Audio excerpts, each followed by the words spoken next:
Hey everyone, it's David Barnett from davidcbarnett.com, the podcast, YouTube channel, iTunes, SoundCloud, Google Play, wherever they'll have me podcast.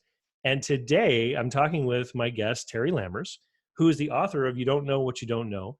Terry has been a business owner. He's sold a business. He's worked at a bank. He's now a coach that talks with business owners about issues regarding running their businesses and about buying and selling them. We're going to be talking a little bit about employees when a business is being sold. But Terry, I wanted to have you step in and give us a little bit about your background. Can you fill out that profile I set out there? Absolutely, and thanks for having me on the show. I appreciate it.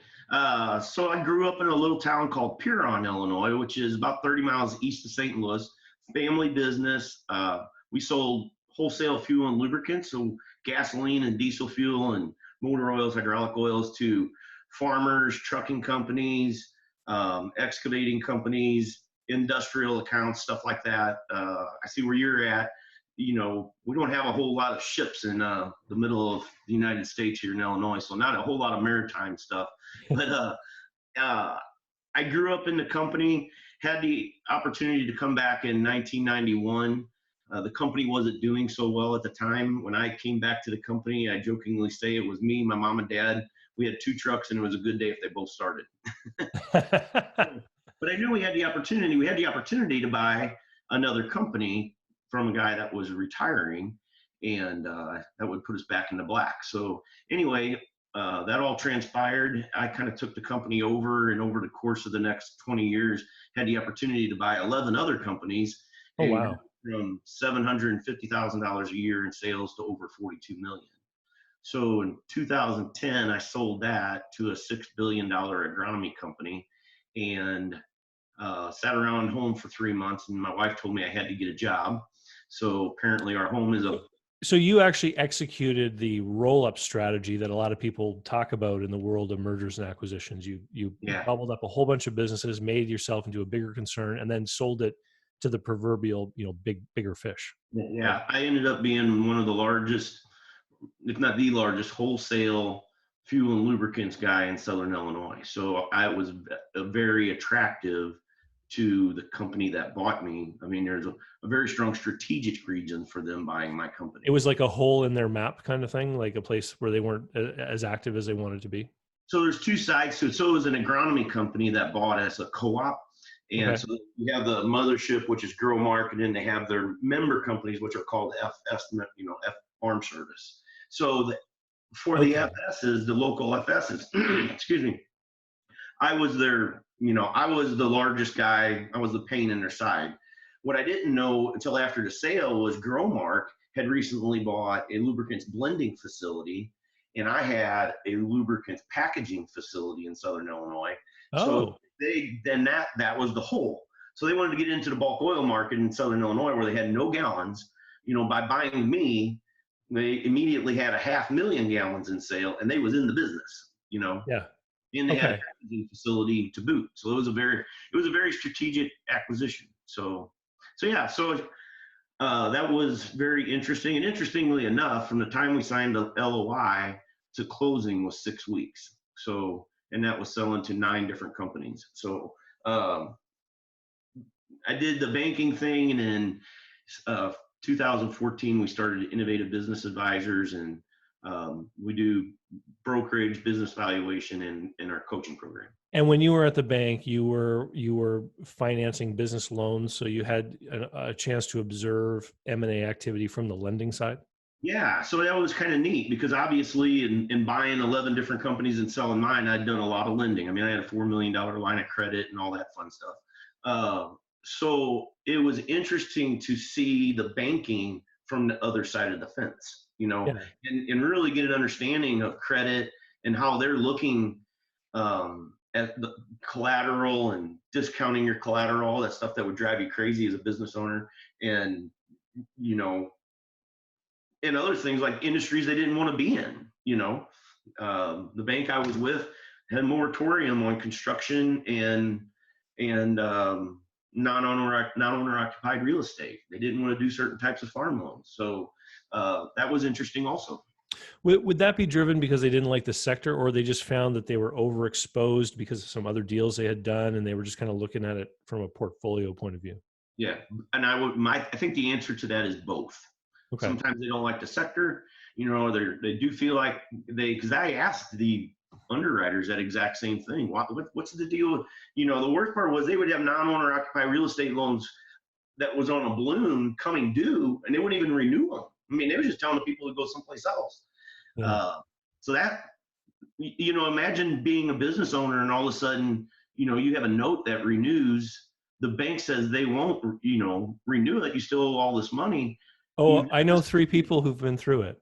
Yeah, It happens more than people would ever believe, you yeah. know? So yeah, a bank's not a bank. Always talk to more than one bank. I mean, there's not just, you need to talk to more than one bank. That didn't come out quite right. Yeah.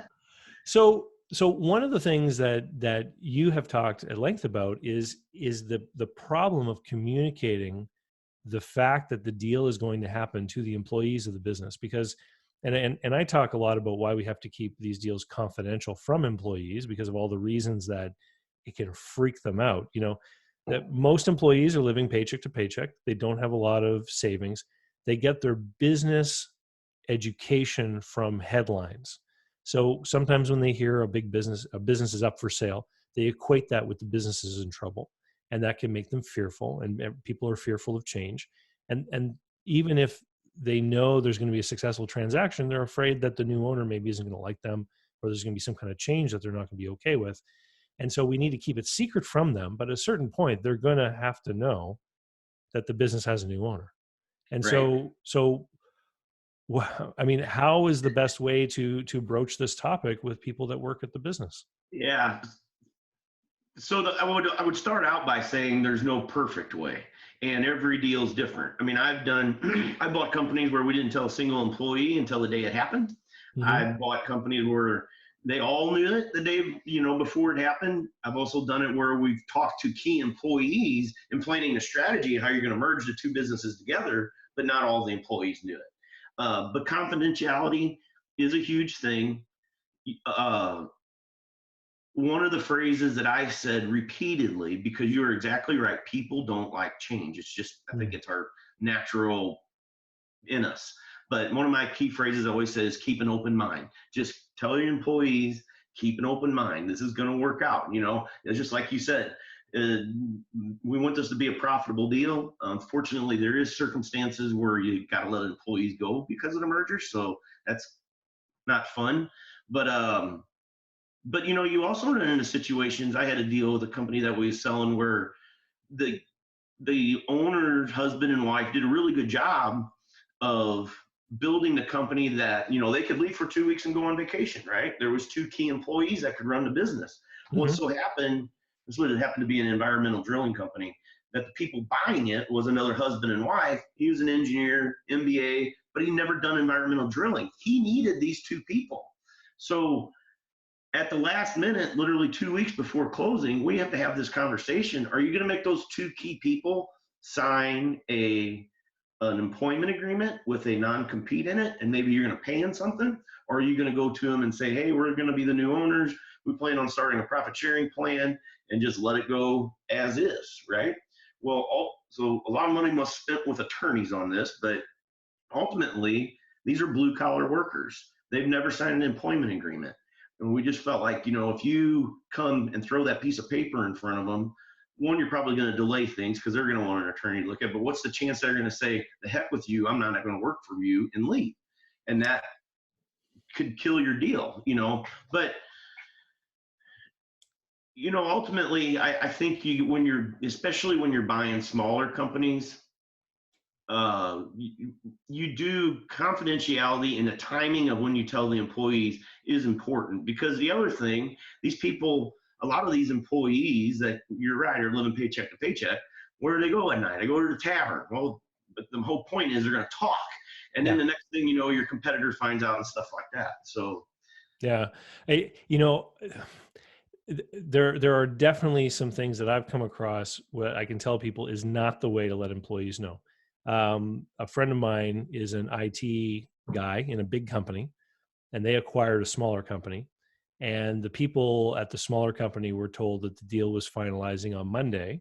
And they sent this guy on Friday because they wanted him to initiate the integration of the computer network at this company. They were going to become a branch of the bigger outfit. And so he showed up there on a Friday with 14 sets of usernames and passwords to face a group of 18 people. Do the math on that. Right? And so, that was definitely not the way to handle it, because clearly people immediately realized, hey, I don't get a username and password for the computer system. I'm obviously I'm out. And, the employees, they need the paycheck.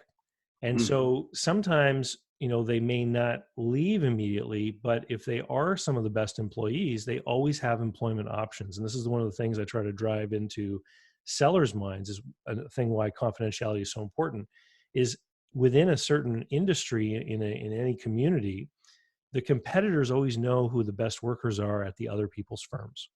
And so if one of those top people goes looking for a job, a competitor might decide to hire them just to hurt the other company, right? Well, so knowing that they're a top person. You touch on a couple of things. One, you want, no matter what you do, you want to be careful about the culture of the two different companies, and it's really something to look at before you even buy that company. I mean, I have a friend up in Canada, actually, and before she'll buy a company, that's the first thing she looks at before she looks at the financial statements. So the other thing I would encourage people to do is, even when you first take that company over, don't go in there with blazing saddles wanting to change everything on the first day, because it is, no matter how much you tell these new employees that everything's going to stay the same, you're still going to have a job, the first thing in their mind is, when am I getting paid? And I'm going to get, I'm going to lose my job. So make that transition smooth. I know, working with business owners over time, they want to go in there and they see things that they want to change to make things better. But you really need to pull yourself back and say, just let them get used to you. Go have a barbecue. Everybody gets to know each other, introduce them to the other employees. It's all about communication, and hold yourself back and try and make that culture fit until they get used to you. And you can really say the same thing with your new customers that you're getting. So Yeah.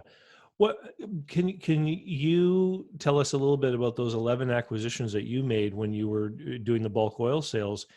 What was the strategy that you most often employed when it came to talking with the employees of the company being acquired?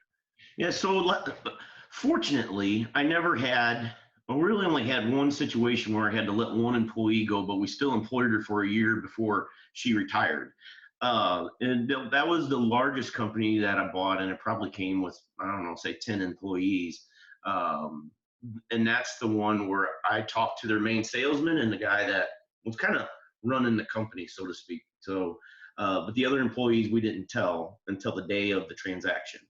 A lot of the other companies I was buying only had 1 or 2 employees. And typically in a situation like that, we was keeping it quiet until the day of the transaction.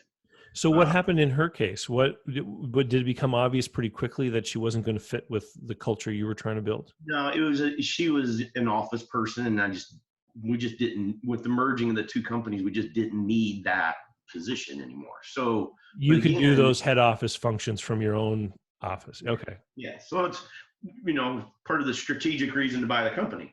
But the reason we didn't let her go right out of the gate was because, again, we didn't, the customers knew her. She worked there for 20 plus years, and you don't want to create that toxic environment. And, that's another thing to be thinking about. If you're going to all of a sudden, wham, get rid of a couple of employees that are tied close to the customers, in our case, we're delivering things so they see them all the time.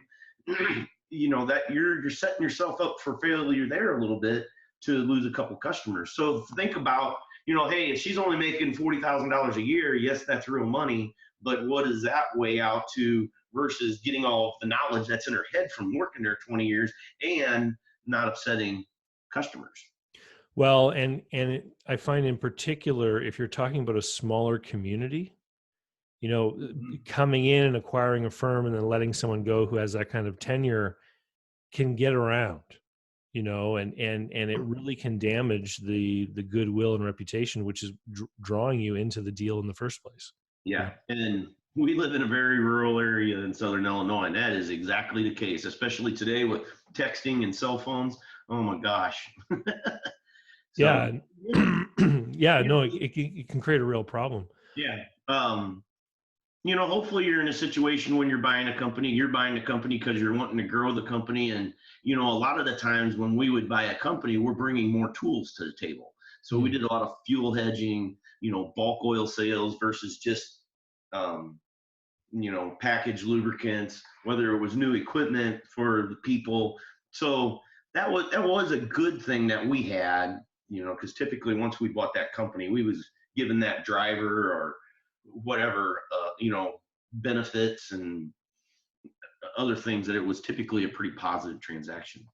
The growth angle was a big part of the advice that I used to give my clients when I had my business brokerage office, is that, anyone who buys a business, they pay a price based on what they get, but the reasons for buying a certain company are often based upon the new owner's knowledge and understanding and their belief that they can bring it to a new level, they can grow the business, and Yeah. in that way get themselves a good deal, right? If they grow the business, it starts to be more profitable.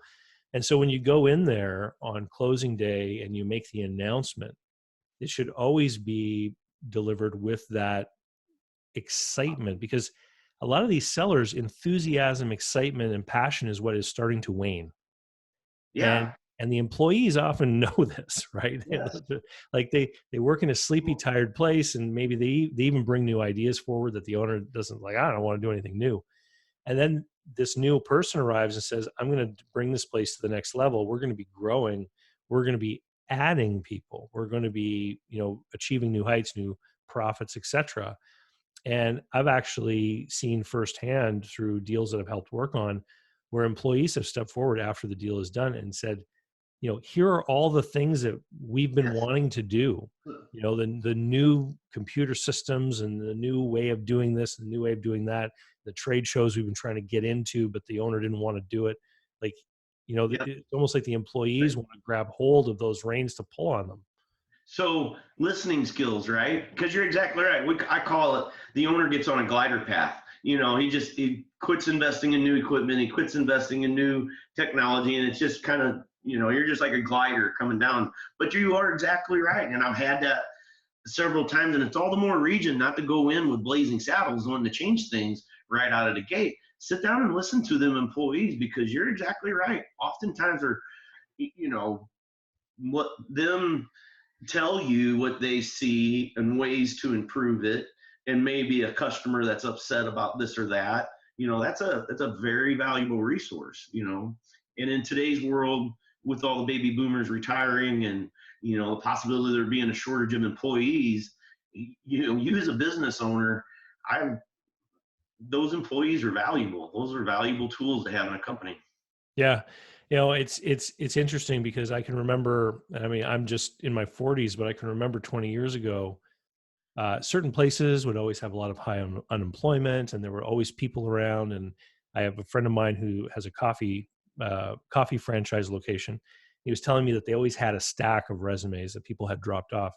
And what has changed in the last 20 years is just really amazing. And of course, it's a function of people retiring and the baby boomers getting older.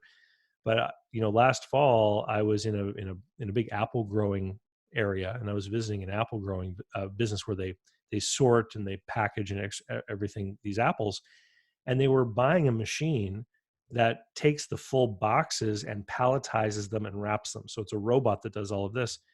And I thought, wow, that's really cool. Is it really that much more efficient to have a machine doing it rather than people? And they said, no, not really, but we can't hire people. We can't literally find people. And when we can get the people, we have other more important things that only humans can do. Yeah. So if a machine can be smart enough to pile some boxes and wrap them, then we have to let the machine do it. And it was an amazing insight for me into just how tight labor is becoming in some areas.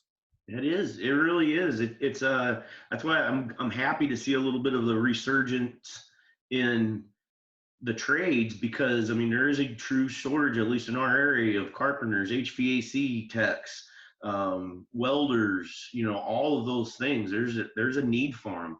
And that's why, when you're buying a company, the financial statements are very important, and that's what's going to drive the main value of that company. But you really need to be taking a hard look at the non-financial things that are going on in that company, and how that's gonna affect you when you buy that company. I had a conversation just last week with a manufacturer, and he only has like 2 or 3 people in the production office, but his again, he's done a great job. He can go to Florida for 2 months at a time and everything hums along just fine. But his office lady is in her 60s, and the main guy that sets up his production machine is in his mid 70s. And I'm like, that's going to come up, if it's a strategic acquisition and another person's buying it because they do the same manufacturing that you're doing, you'll be okay. But if an individual is coming in to buy this small manufacturing company because he came from another company or something like that, that's going to come up. I mean, that mid 70s guy that's the main person out in your shop, if he quits, who's going to set up that machine? Yeah. It's definitely a problem. And I mean, Yeah. it part of that acquisition, actually, you're going to require a succession plan for the guy on the line, right? How is he's got to pass on his knowledge.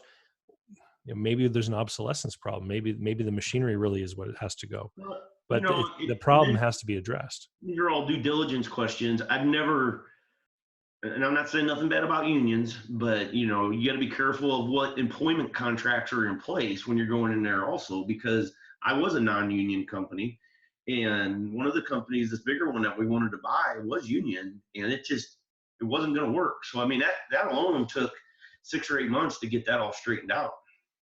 And in the end, you just decided to back off and not touch it. No, it got to a technicality. He only had 3 people left in the union contract, and during the purchase, one of them was going to opt out of the union. So then they only had 2, and that's not a bargaining unit. So we was able to drop the union contract.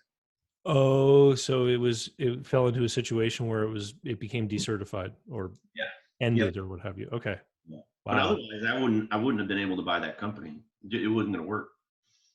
Right. Just because of the terms and everything that were in that contract. I with that same company, he had a salesman that was under an employment agreement that wasn't something I would have drawn up. I didn't like it. But, I noticed in the employment agreement, there was no transferability to it. So he thought it was still in place whenever he came to work for me, but it wasn't. And that sounds a little tricky and maybe bad on my part, and I don't mean it like that at all, but you also have to know where to pick your battles, and this was something that wasn't going to come up often. I mean, it was like 4 years down the road before we finally said, you know what, this thing's really not in play anymore. We need to redraw. And then notice that's the way we turned the language. We didn't say, hey, Dave, this rip the employment agreement up in front of them, throw it in the trash can, say that thing ain't worth the paper it's written on. We went to them and said, this is old, it's outdated, it's from the previous employer. I think we need to rewrite it with some different terms. And he was acceptable to it. Yeah.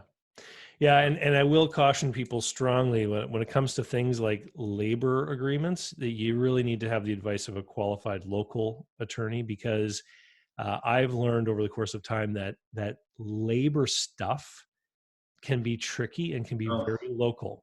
And for example, where I live, labor issues follow assets, not companies. And so even in an asset sale, certain labor things can actually follow to the new owner. And so there are some very old laws in some places around the world that you need a local expertise to advise you on. And that can get to be a tricky thing too, because if you're buying a smaller company, it may be a situation where they have to sign an employment agreement, or an employee policy manual, and that's just where you don't.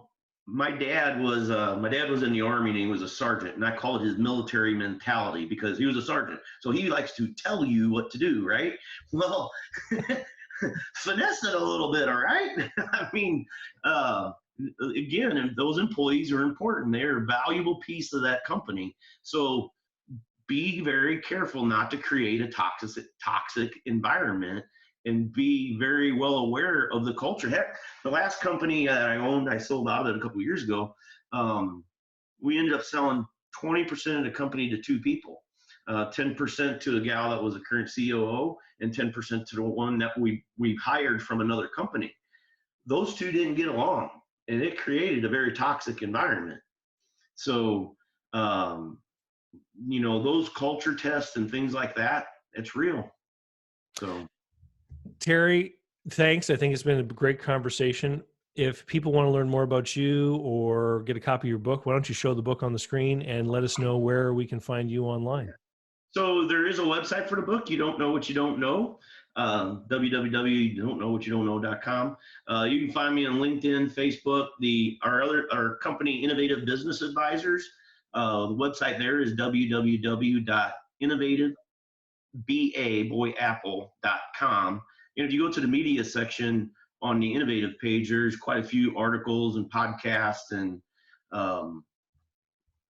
things that I've done. This book was mentioned in Forbes magazine last year as a top 10 business book. It's available on Amazon right now, or you can buy it from the website also. So awesome, Terry. Well, thanks for joining us today. If you're looking for a speaker or something like that, I'm more than happy to do that.